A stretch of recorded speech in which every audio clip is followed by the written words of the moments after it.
Assalamualaikum warahmatullahi wabarakatuh. Perkenalkan, nama saya Yumni Dauma Umi Ar-Robiah. Saya dari Prodi Pendidikan Bahasa Inggris Universitas Kanjuruhan Malang. Jadi video saya kali ini adalah untuk melengkapi tugas mata kuliah Pendidikan Kewarganegaraan yang diampu oleh Bapak Ludovicus Bomanswadu. Tugas tersebut adalah mereview beberapa materi pilihan dari yang telah Bapak dosen berikan. Baik, langsung saja. Di sini saya akan mereview 3 bab, yakni pertama tentang hakikat pendidikan kewarganegaraan, kedua identitas nasional, dan yang terakhir integrasi nasional. Pertama, hakikat pendidikan kewarganegaraan.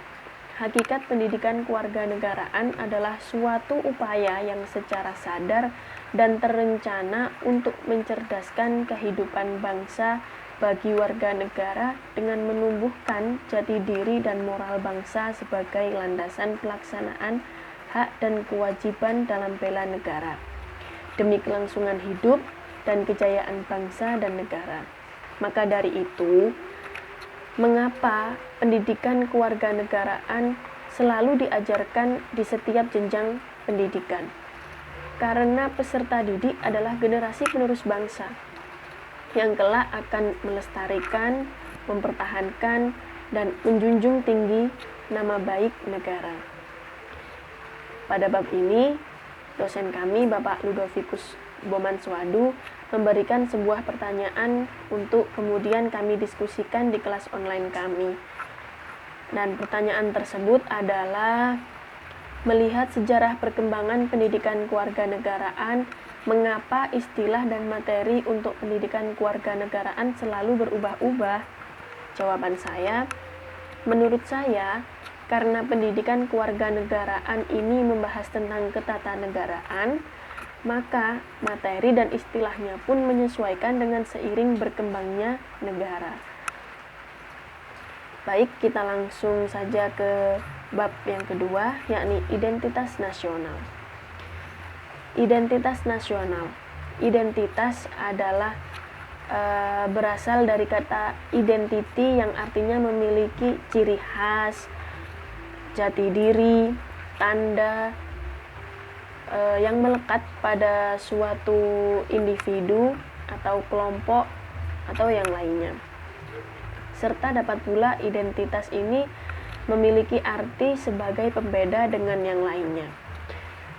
Maka dari pengertian tersebut, identitas nasional berarti ciri khas atau jati diri yang melekat pada suatu negara serta kelompok-kelompok masyarakat di dalamnya yang menjadikan pembeda dengan negara-negara lainnya. Adapun bentuk identitas bangsa Indonesia antara lain ada 1. Lagu kebangsaan, yakni lagu Indonesia Raya. 2. Lambang negara, yaitu Garuda Pancasila. Dan 3. Semboyan negara, yakni Bhinneka Tunggal Ika. Saya ambil contoh dari semboyan negara Indonesia, yakni Bhinneka Tunggal Ika, di mana semboyan ini memiliki makna, yakni berbeda-beda tetapi tetap satu. Inilah Indonesia, ciri khas Indonesia, jati diri Indonesia, dan identitas Indonesia. Artinya, dengan beraneka ragam suku bangsa, ras, agama, budaya, bahkan bahasa yang ada di Indonesia, itu semua tidak lantas menjadikan pecah belahnya bangsa Indonesia. Justru dari hal tersebut menjadi ciri khas atau jati diri bangsa Indonesia. Karena dari situ, dengan perbedaan itu menjadikan berbeda dengan negara-negara yang lainnya. Pada bab ini, dosen kami, Bapak Ludovicus, memberikan sebuah contoh permasalahan yang berkaitan dengan identitas nasional yang telah beliau jabarkan di kelas online kami, yang kemudian kami diskusikan secara bersama teman. Dan permasalahan tersebut ialah Bolehkah sebuah negara mengklaim kebudayaan bangsa lain karena budaya tersebut memang telah dijalankan oleh warga negaranya? Jawaban saya, menurut saya, hal tersebut tentulah tidak boleh dilakukan. Sosial budaya tidak luput dari pengawasan internasional. Sudah menjadi hal yang jamak bahwa setiap bangsa pasti memiliki budaya, kebiasaan, adat istiadat yang hidup dalam satu daerah dari suatu negeri tentulah dijunjung dan dihormati oleh bangsa itu sebagai warisan dari leluhur yang harus dijaga, dilindungi, dan dipertahankan. Manakala ada orang lain mengambil atau mengklaim menjadi miliknya, tentu saja respon otomatis menolaknya. Dalam dunia sastra pun kita mengenal yang namanya plagiat. Tentu ada sanksinya. Juga mengapa mesti ada UU Hak Cipta atau Undang-Undang Hak Cipta. Maka dalam hal budaya pun tidak semestinya orang atau negara yang bukan pemilik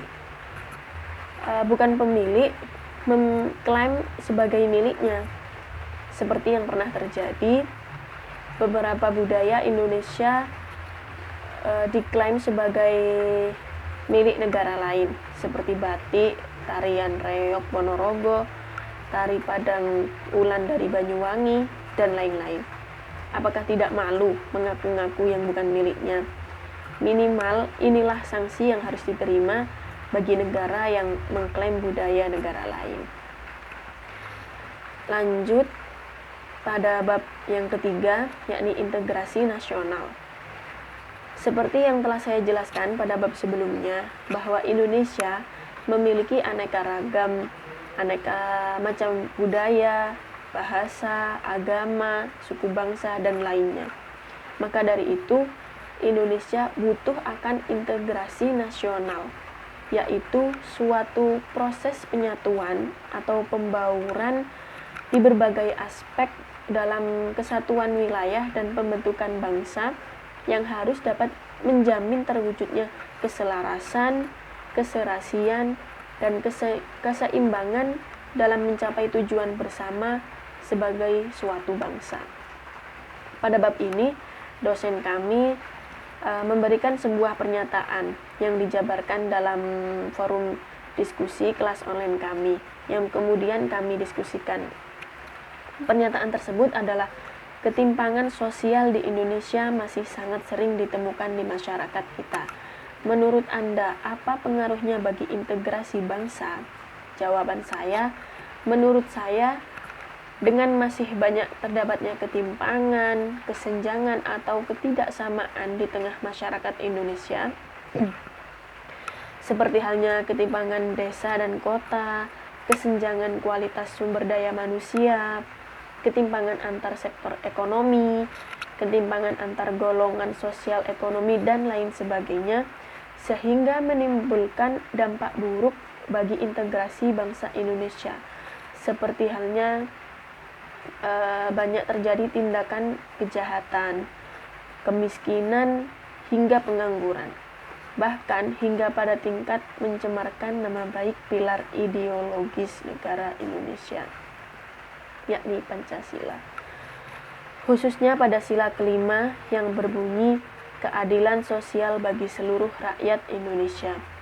Adapun solusi untuk masalah tersebut adalah kebijakan dari pemerintah dengan berdasarkan Undang-Undang Dasar 1945 Pasal 33 ayat 1 dan 2, Undang-Undang Nomor 39 Tahun 1999 tentang Hak Asasi Manusia, serta Undang-Undang Nomor 11 Tahun 2009 tentang Kesejahteraan Sosial. Mungkin cukup dari saya. Kurang lebihnya mohon maaf yang sebesar-besarnya.